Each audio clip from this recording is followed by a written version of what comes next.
आपल्यासोबत शिवसेना शिंदे गटाचे आमदार आणि नेते विजय बापू शिवतारे आहेत। बापू, जवळपास 6 तासांपासून बैठक सुरू होती। 15 जागा भाजपकडून दिल्या जातात अशी माहिती आहे। किती जागापर्यंत हा तोडगा जो आहे तो निघू शकतो? असं आहे, 15 जागा 20 जागा ह्या कपोलकल्पित आहेत।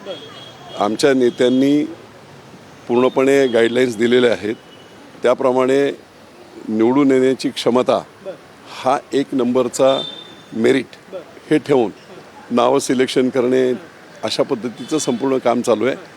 वरिष्ठ पातळीवर युती करायची हे निश्चित झालेलं आहे। सगळ्या 29 महानगरपालिकेमध्ये महायुती होणार हे मुख्यमंत्री आणि उपमुख्यमंत्री श्री एकनाथराव शिंदे यांनी जाहीर केलेलं असताना त्याच्यात काही कन्फ्युजन नाही।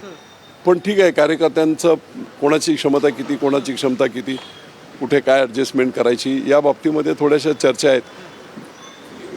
पर्टिक्युलरली एखादी एक्स सीटवर भाजप म्हणते एक्स आम्हालाच पाहिजे, शिवसेने म्हणते एक्स आम्हालाच पाहिजे, अशा ज्या चर्चा होतील आणि त्याच्यातली मेरिट पाहून मग फायनल होईल। ते कधीपर्यंत हा सगळा निर्णय अपेक्षित आहे? 30 तारीख मुदत खरं तर अर्ज भरण्याची शेवटची आहे। एबी फॉर्म लवकरात लवकर कोणाचे झाले मला सांगा ना। तुम्ही मला प्रश्न जो विचारता, 30 तारीख आहे सगळ्यांनाच माहिती आहे।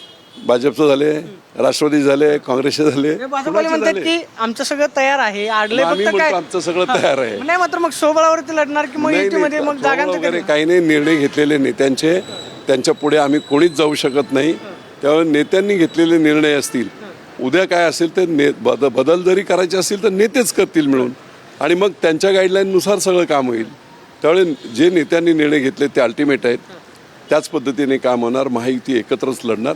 त्याच्या व्यतिरिक्त काय राजकीय घडामोडी घडल्या तर त्याची देखील जी काही काळजी असेल किंवा जे काही अजितदादांच्या राष्ट्रवादीसोबत तुम्ही चाचपणी करता येते काही बंडल बातम्या, आता ज्यांच्याबद्दल बोललो होतं की आदरणीय मंत्री आमचे सामंत साहेब हे आता त्यांनी स्वतःच उत्तर दिलंय, या कोण बातम्या पेरते आणि कोण गंडवतोय हे त्यांनी सांगितल्यानंतर परत तो मला प्रश्न विचारण्याचं कारण तुमच्या आज शहराध्यक्ष बैठकीतून बाहेर रडत आले अशा पद्धतीची एक चर्चा आहे किंवा तुमच्यामध्ये आणि त्यांच्यामध्ये त्यांनी सांगितलं इथे की घरी कुठे बाजूबाजूला मैतीला जातोय म्हणून ते अचानकपणे उठले, निघून आले, आणि खाली ते सांगितलं तुम्हाला मैतीला जातोय, तरी कोणीतरी हवा विजय शिवतारे काय, माझा तर काही संबंध सुद्धा नाही, बोलणे नाही, काही नाही, काही नाही, ते उठून अचानकपणे गेलं। काय त्यांचा निर्णय झाला मला माहीत नाही, पण ते गेले। म्हणजे तुमच्यामध्ये आणि त्यांच्यामध्ये कोणताही विषय अजिबात नाही। विजय शिवतारे आणि नाना भानगिरीमध्ये शाब्दिक सुद्धा चकमकण्याने बोलणंही नाही। शेवटचा एक प्रश्न आहे, किती जागांवरती हा तोडगा मिटेल?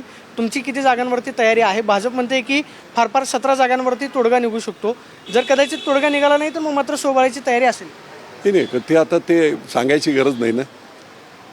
जर समजा नाही झाली युती तर काय असतो प्रकार, सोबळाची हे विचारायचं काय कारण आहे? होणार ना, ते सगळे कुठचाही पक्ष काय घरी बसतो का? त्या जे निर्णय होतील, पण ते सगळे निर्णय नेते घेतील। उद्या जर नेत्यांनी सांगितलं एवढ्यावर फायनल, आम्ही काहीच बोलणार नाही। सगळे सर्वस्वी अधिकार माननीय नामदार एकनाथराव शिंदे उपमुख्यमंत्री राज्याचे यांच्याकडे संपूर्ण शिवसेनेचे अधिकार आहेत। ते जे निर्णय घेतील तो सर्वांना मान्य आहे। आपण पाहतोय की या संदर्भामध्ये एकनाथ शिंदे जो निर्णय घेतील तो आम्हा सगळ्यांना मान्य असेल अशी प्रतिक्रिया विजय बापू शिवतारे यांनी दिली। पाहिल्यामध्ये कॅमेरापर्सन रोहित सोनी, प्रदीप कापसे, TV9 मराठी, पुणे।